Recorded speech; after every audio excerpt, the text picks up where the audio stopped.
Radio जागो 90.4 FM studio पर आज हमारे साथ हैं हरदोई के मुख्य चिकित्सा अधिकारी डॉक्टर राजेश कुमार तिवारी जी। मच्छर जनित जो बीमारियां हैं उनके प्रति लोगों में जागरूकता और सजगता पैदा करना।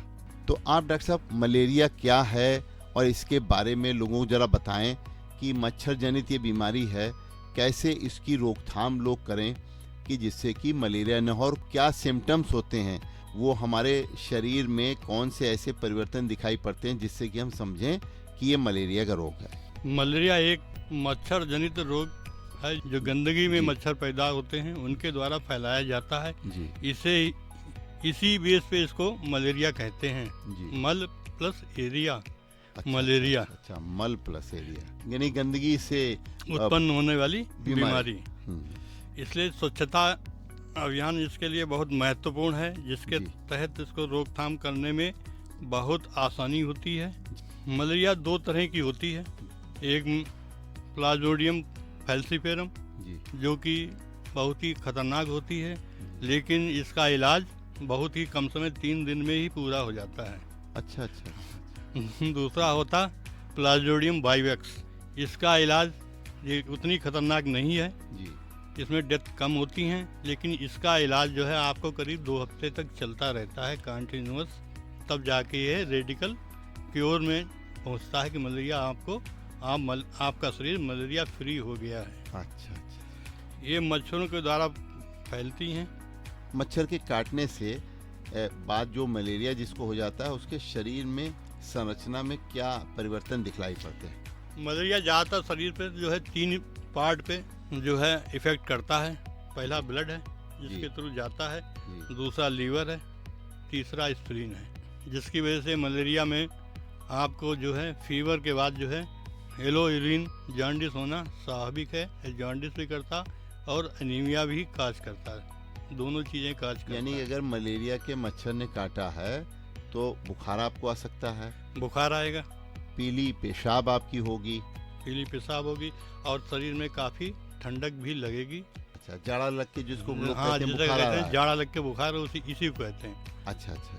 तो डॉक्टर साहब ये जो आपने बताया पेशाब पीली होना, जाड़ा लग के बुखार आना, और आपने बताया कि लोगों को जब मच्छर काटता है तो उसके बाद में बुखार भी आ जाता है, तो ये इसके अलावा और क्या ऐसे सिम्टम्स होते हैं जिनसे कि ये जाने कि ये मलेरिया का बुखार है?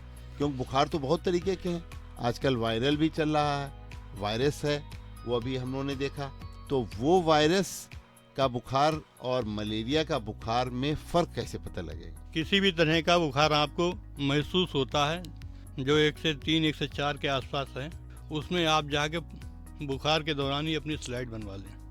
उसमें आपको मलेरिया की पॉजिटिविटी जो है रेट जो है 99% मिलेगा। यानी आपका कहना मतलब अगर आपको थोड़ा सा भी शक है कि ये बुखार मलेरिया का हो सकता है तो उसके लिए आपको अपने खून की जांच करानी है। हाँ, बुखार के दौरान ही कराएं। अच्छा, ज़्यादा अच्छा रहेगा। ये बात आपने कही कि बुखार जिस समय हो उस समय खून की जांच जाके कराई जाए। तो उसमें क्या क्या चीज़ें देखी जाती हैं खून की जांच में? इसका यही जो है प्रोटोजुआ है, गैमेटोसाइट, इसकी जो स्टेजें हैं, अलग अलग स्टेजें हैं, वो आपकी स्लाइड में देखी जाती।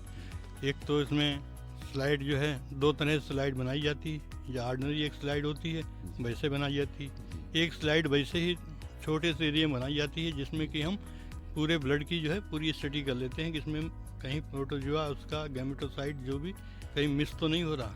तो डॉक्टर साहब आप हमारे श्रोताओं को ये बताइए कि अगर उनके बुखार आ रहा है तो कितने दिन तक बुखार अगर रहता है और बुखार नहीं उतर रहा है तो उनको ये जांच कराएं जाकर के कि ये मलेरिया है या नहीं?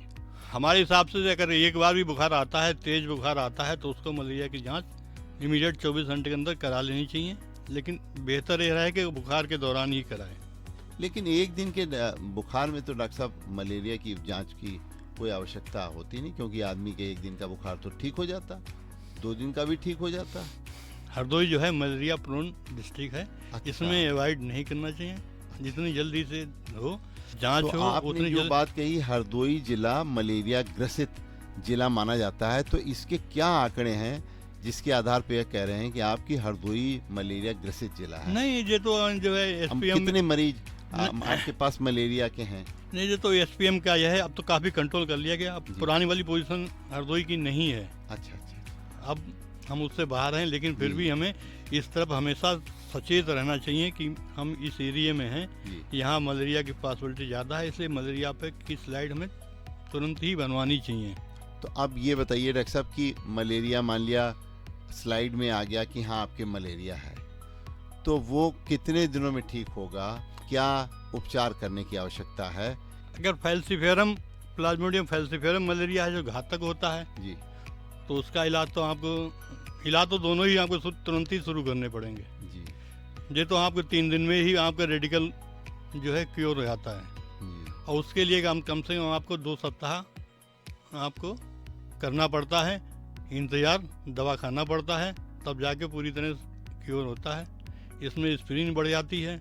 एस्पिरिन तभी आप जाएगी जब आप पूरी तरह से बायोवेक्स से आपका बॉडी जो है रेडिकल क्योर में चली जाएगी, तभी आपकी एस्पिरिन सबसाइड करेगी। तो दवाएं में आप बता रहे हैं एस्पिरिन लेनी है?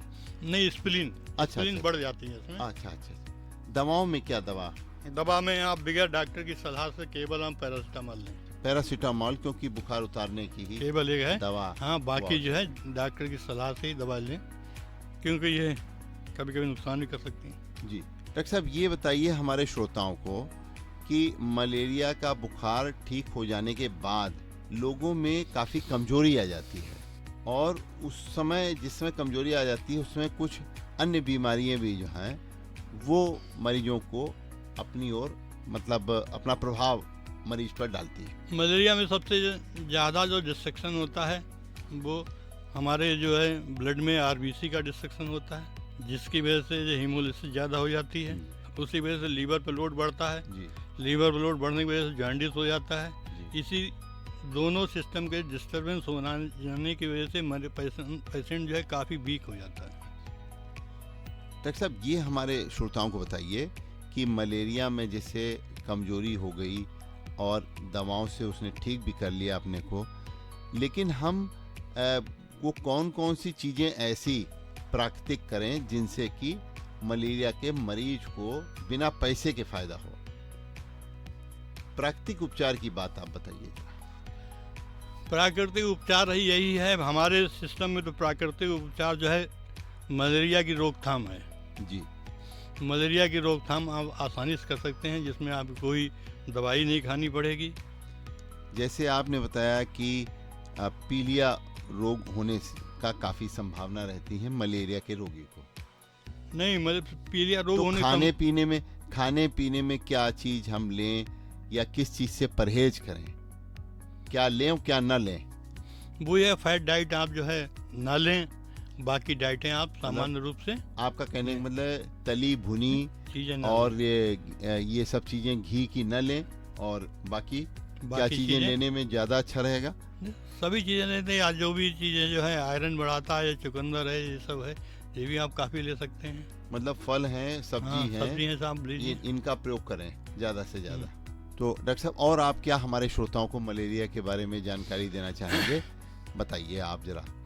मलेरिया के बारे में जानकारी हम आपके श्रोताओं को ये देना चाह रहे हैं कि अब मलेरिया जो है संचारी रोग नियंत्रण अभियान के तहत जो है साल में 3 बार, अप्रैल, जुलाई और अक्टूबर में पूरे माह इसका जो है अभियान चलता है। अच्छा। जिसमें हमारे चिकित्सा विभाग के आंगनबाड़ी और जो है आशा एनम ये घर घर जाके जो है दस्तक भी करती हैं, पूछती हैं कि आपके यहाँ कोई जो है किसी को बुखार तो नहीं आ रहा है। बुखार आ रहा है तो उसको सामुदायिक स्वास्थ्य केंद्र निकट के या चिकित्सालय निकट के वहाँ जाके उसकी मलेरिया की जांच करवाती हैं और उसको समुचित दवाई उपलब्ध कराती हैं, और बीच बीच में उसका हाल भी पूछती रहती हैं कि वो क्या हाल है क्या नहीं है। डॉक्टर कन्वे करती रहती हैं और इलाज भी उसका चल जाता है।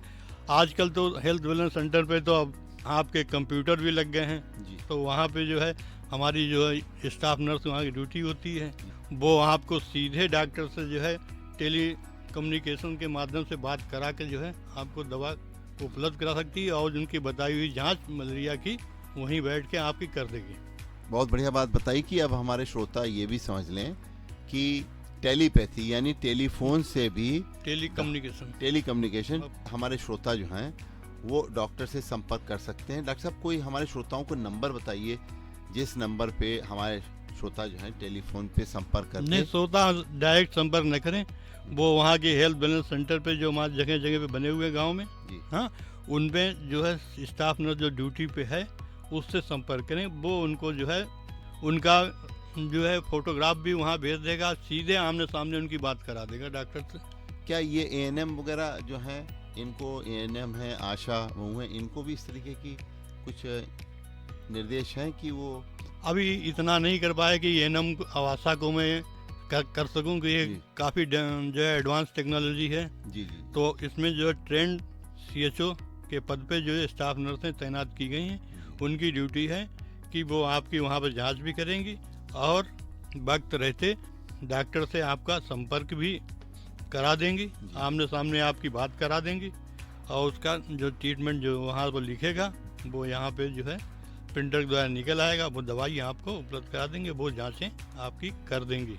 देखिए, हमारे हरदोई के सीएमओ डॉक्टर राजेश तिवारी जी ने अभी आपको बहुत महत्वपूर्ण जानकारियाँ दी और मलेरिया को आप हल्के में न लें। हम श्रोताओं से ये कहेंगे, जैसा डॉक्टर साहब ने बताया कि मलेरिया जैसे भी आपको बुखार आए तो आप चिकित्सालय जरूर जाएं, डॉक्टर से जरूर संपर्क करें और अपने खून की जांच जरूर करें। खून की जांच में ये बात स्पष्ट हो जाती है कि ये आपका बुखार मलेरिया के मच्छर से काटा हुआ है, मलेरिया मच्छर से जनित है या अन्य कोई है। तो अगर वो मलेरिया से जनित होगा तो उसकी उपचार अलग तरीके का है और अन्य बुखार होगा तो उसका उपचार अलग तरीके का है। डॉक्टर साहब ने ये आज बहुत ही महत्वपूर्ण जानकारी हमारे श्रोताओं को दी, क्योंकि आज स्वास्थ्य की चुनौतियों के बीच मलेरिया भी एक बहुत बड़ा कारण है जो जिसकी वजह से बुखार हो रहा है। और विशेष तौर पे हमारे ग्रामीण श्रोताओं से हम यही बात कहेंगे कि आप स्वच्छता की तरफ बहुत ध्यान दें, अपने आसपास कहीं पानी न भरने दें और वो मच्छर कहीं पर भी आपको न दिखलाई पड़े, इसकी आप पूरी रोकथाम करें।